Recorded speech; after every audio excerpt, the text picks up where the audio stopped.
છે। આજે આપણે ધોરણ 11 નું ગુજરાતીનું જે આપણું અધૂરું પદ્ય છે જેનું નામ છે ચક્રવાક મિથુન, તેના વિશે અભ્યાસ કરીશું। આપણે ગયા વિડીયોમાં જોયું હતું કે ચક્રવાક અને ચક્રવાકી છે તે બંને એક પક્ષી યુગલ છે અને તેમનાથી પોતાનો જે અંધકાર ભર્યો વિરહ છે તે સહન થતો નથી, એટલે કે એમને શાપ આપવામાં આવેલો છે કે દિવસમાં તેઓ એકબીજાને જોઈ શકે છે પોતાની દ્રષ્ટિથી, પરંતુ રાત્રિમાં પોતાની દ્રષ્ટિ તે ગુમાવી દે છે, એટલા માટે તે એકબીજાને જોઈ શકતા નથી। તેથી તેમને આ એકબીજાનું વિરહ એટલે કે દૂરી છે તે સહન થતી નથી અને પોતે શું કહે છે કે આપણે કોઈ એવી જગ્યાએ જતા રહીએ જ્યાં ઓનલી ફક્ત ને ફક્ત દિવસ જ હોય। તો હવે આપણે આગળ જોઈએ। થઈ તથાપી વિમુક્ત પ્રયાસથી લઈ વિદાય નદી તટ પાસથી, મિથુન એહ ચડે અવકાશમાં સ્થિત કરે દિન તેજ સકાશમાં। આ જે પક્ષી યુગલ છે તે ઘણા બધા પ્રયાસો છે તે કરે છે એકબીજાની પાસે રહેવાના અને હવે દિવસ ઢળવાની તૈયારીમાં છે, એટલે નદી તટ પાસે મિથુન એટલે કે જોડ, આ બંનેની જોડી જે છે એ આકાશમાં ચડે છે અને દિન તેજ સકાશમાં એટલે કે દિવસનો જે તેજ છે તે ઓછો થતો જાય છે। અવર કાંઈ હવે નથી દેખતા, અવર કાંઈ હવે નથી લેખતા, ચપલ આખરની ક્ષણ એ છતાં ઉભય જીવન એક થતા દિશે। હવે એ લોકો શું કહે છે કે હવે અમારે કંઈ જોતું નથી કે હવે કંઈ જોવું નથી, અમારે હવે કશું જ લેવા દેવા નથી। ચપળ આખરની ક્ષણ એ છતાં, ચપળ એટલે કે ચંચળ, એ ચંચળ ક્ષણમાં પણ પોતે એકબીજાના ખોવાઈ જતા તે જોઈ શકે છે। ધીમે ધીમે ગતિ કરી જતો પશ્ચિમે સૂર્ય જેમ, ઉડી બંને ગ્રહણ કરતા ઉન્નત સ્થાન તેમ। જેમ જેમ સૂર્ય છે તે પશ્ચિમમાં જઈ રહ્યો છે તેમ તેમ આ જે પક્ષી યુગલ છે તે વધુ ઊંચે આકાશમાં ઉડતા જાય છે, અંજવાળું છે તેને પામવાની કોશિશ કરતા જાય છે। દ્રષ્ટિ પ્રેરે વિતત ગગને કાંતિ કઈ ના જણાય, વિતત એટલે કે વ્યાપેલું।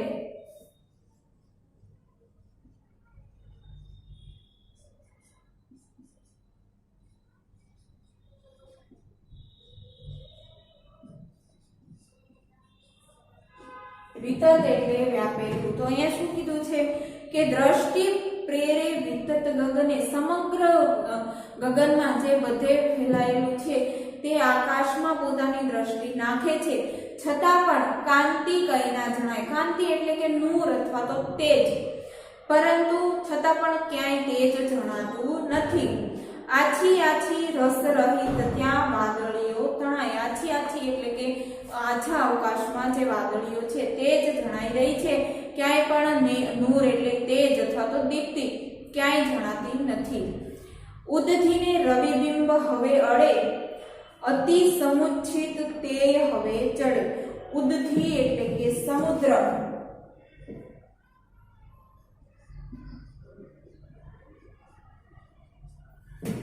ઉદ્ધીને રવિબિંબ હવે અડે એટલે કે જે સૂર્યનો પડછાયો છે તે સમુદ્રમાં અડી રહ્યો છે, એટલે કે ધીરે ધીરે સૂર્ય છે તે નીચે ઢળી રહ્યો છે, અંધકાર થઈ રહ્યો છે।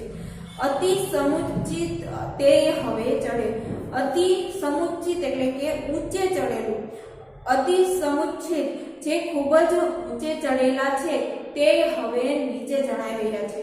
ક્ષણ લગી પરિરંભ કરી રહે, હૃદય કંપિત સાથ ધરી, પરિરંભ એટલે શું? પરિરંભ એટલે કે આલિંગન,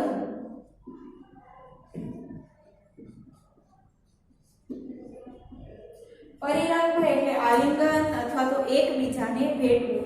તો ક્ષણ સુધી, થોડી ક્ષણો માટે આ જે પક્ષી યુગલ છે તે એકબીજાને આલિંગનમાં લે છે, એટલે કે એકબીજાને ભેટી રહ્યા છે।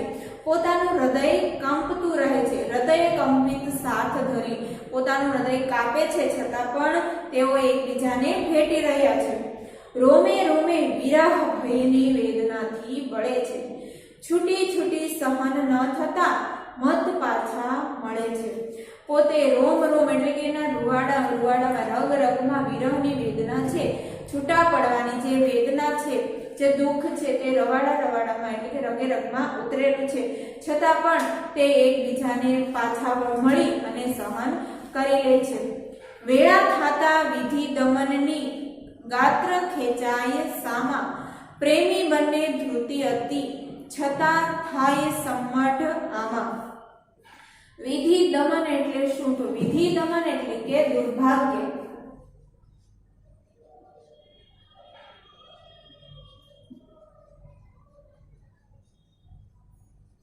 વિધિ દમન એટલે કે દુર્ભાગ્ય.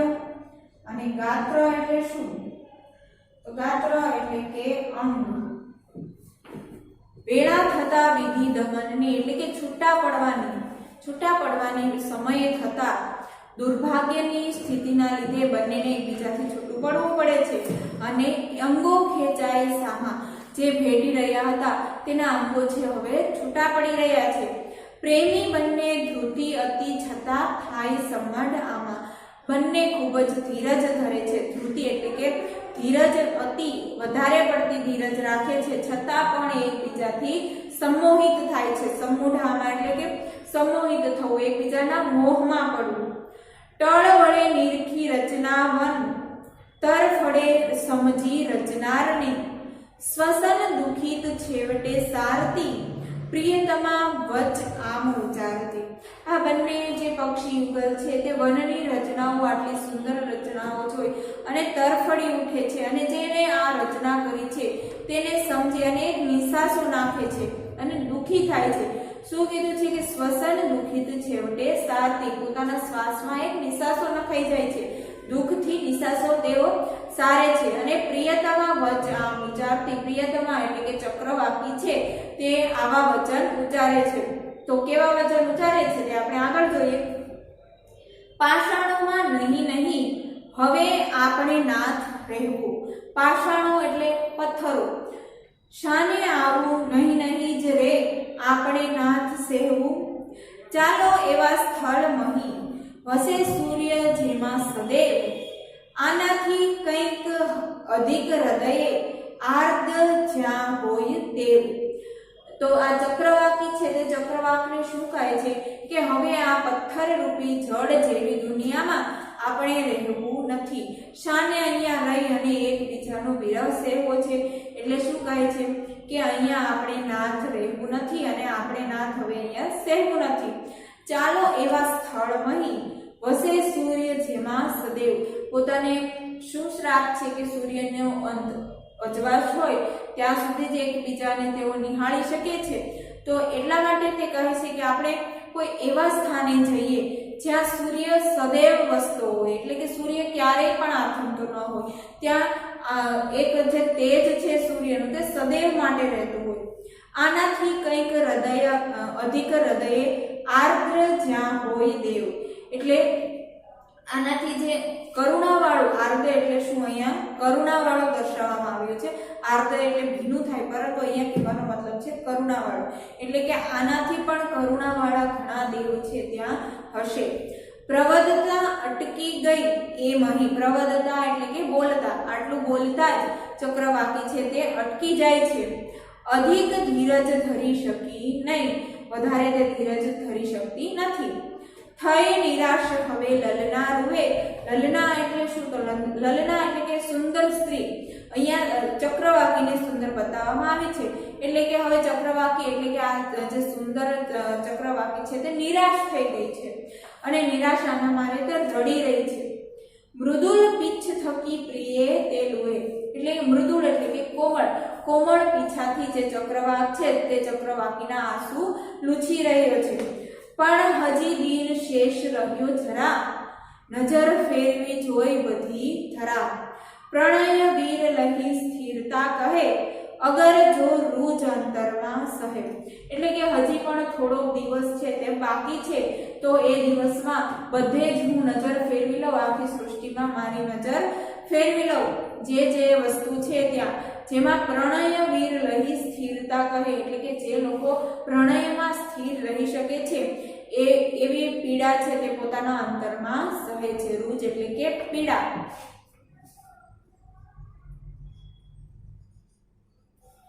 રૂજ એટલે પીડા છે તે પોતાના અંતરમાં સહન કરે છે.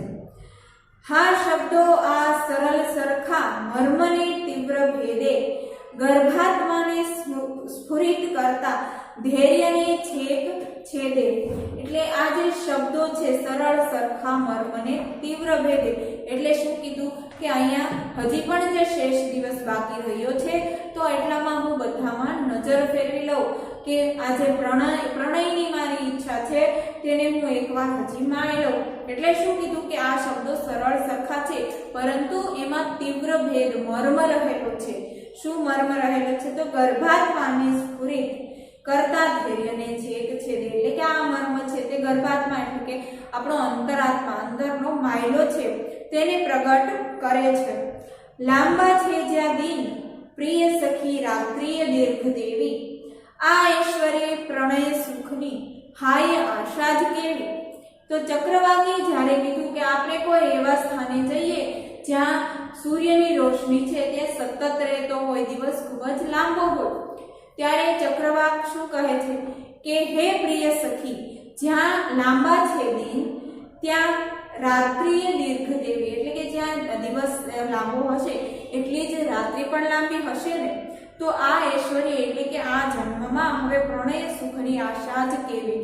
આ જન્મમાં પ્રણય સુખની આશા રાખવી રઠારી છે. અવર કાંઈ ઉપાય હવે નથી વિરહ જીવન સંહારીએ મથી. હવે આપણી પાસે કશો જ ઉપાય રહ્યો નથી. હવે આપણા જીવનમાં માત્ર ને માત્ર વિરહ છે એટલે કે વિરહ એટલે કે છૂટા પડવાનો દુઃખ છે. એને જ આપણે જીવન બનાવી અને તેનો નાશ કરી અને આપણા જીવનનો નાશ કરવા મથી રહ્યા છીએ. ગહનમાં પડીએ દીન દેખતા નયન મીચી કરી દહી એકતા. ગહન એટલે કે ઊંડાણ એટલે અહીંયા તે શું કહે છે કે પોતાના પ્રાણ તજવાની વાત કરે છે કે આપણે કોઈ ઊંડાણમાં પડી જઈએ, પોતાના પ્રાણ ત્યજી નાખીએ જેથી કરી અને જે આ વિરહની વેદના છે તે આપણે સહન કરવી પડે નહીં. અને શું કીધું કે નયન મીચી કરી દઈ એકતા એટલે કે આંખો મીચી પ્રાણ ત્યજી અને સદૈવને માટે બંને એક થઈ જઈએ. પાછું જોતા દ્વિજ યુગલને અન્યથા થાય ભાસ ઊંડું ઊંડું દિનકર સમૂહ કંઈક દેખાય હાસ. જે પોતે પ્રાણ તજવાની વાત કરતા તેઓ ગહનમાં એટલે કે ઊંડી ખીણમાં ઝંપલાવે છે. જ્યારે ચક્રવાક અને ચક્રવાકી પોતાના પ્રાણ ત્યજવા માટે ઊંડી ખીણમાં પડે છે ત્યારે તેને શું ભાસ થાય છે કે કંઈક ઉજાસ જેવું જે સતત અંજવાળું ફેલાવી રહ્યો છે એવો કંઈક ઉજાસ જેવું હાસ્ય દેખાય છે. આહા આહા અવર દુનિયા ધન્ય એ બોલતામાં નીચે નીચે ઉતરી પડતું વેગથી દંપતી ત્યાં. એટલે આ ઉજાસથી તેઓ બંને ખુશ થઈ જાય છે અને શું કહે છે કે આ જ દુનિયા સાચી છે. અને આવી રીતે તે એક ઊંડી ખીણમાં ઝંપલાવે છે અને પોતાના પ્રાણ છે તે ત્યાગે છે. અધિક એહ પ્રકાશ થતો જતો જવ જનાર તણો વધતો જતો. જેમ જેમ તે ઊંડી ખીણમાં જાય છે, જેમ જેમ તે આત્માનો ત્યાગ કરે છે તેમ તેમ તે પરમાત્માને ગ્રહણ કરતા જાય છે. એટલે કે પરમાત્મા સાથે પોતાનું મિલન થતું જાય છે. જેમ જેમ તે ઊંડી ખીણમાં જાય એમ પરમાત્મા સાથેનું મિલન થાય અને આ પરમાત્મા સાથેના મિલનના કારણે ઉજાસ છે તે સતત ને સતત વધી રહ્યો છે. શું કીધું કે જવ જનાર તણો વધતો જતો એટલે કે સતત અજવાસ વધતો જાય છે. અમિત એ અવકાશ તણી મહી ક્યહી અચેતન એક દિશે નહીં. અમિત એટલે કે અમાપ જેનો કોઈ જ માપ નથી. અનંત એ અવકાશ તણી એટલે કે આ અનંત અવકાશમાં પોતે એવી રીતે જાય છે કે ક્યહી એટલે કે ક્યાંય એક છે અચેતન એક દિશે નહીં. અચેતન એટલે શું તો ચેતના વાળું બધી જગ્યાએ ચેતના જ ચેતના દેખાય છે. જે પોતે એક થઈ શકતા નહોતા તેના લીધે તે પોતાના પ્રાણ ત્યાગી અને પરમાત્મા સાથે પોતાનું મિલન કરાવે છે ત્યારે તેમને ખૂબ જ તેજ અજવાસનો અનુભવ થાય છે. અને શું કહે છે કે સર્વ બાજુ ચારે બાજુ ચેતના જ ચેતના છે, સુખ જ સુખ છે. તો અહીંયા ક્યહી અચેતન એક દિશે નહીં એ વાક્યથી કાવ્ય છે તે પૂરું થાય છે. તો આપણે ફરી મળીશું એક નવા વિડીયો સાથે. નમસ્કાર.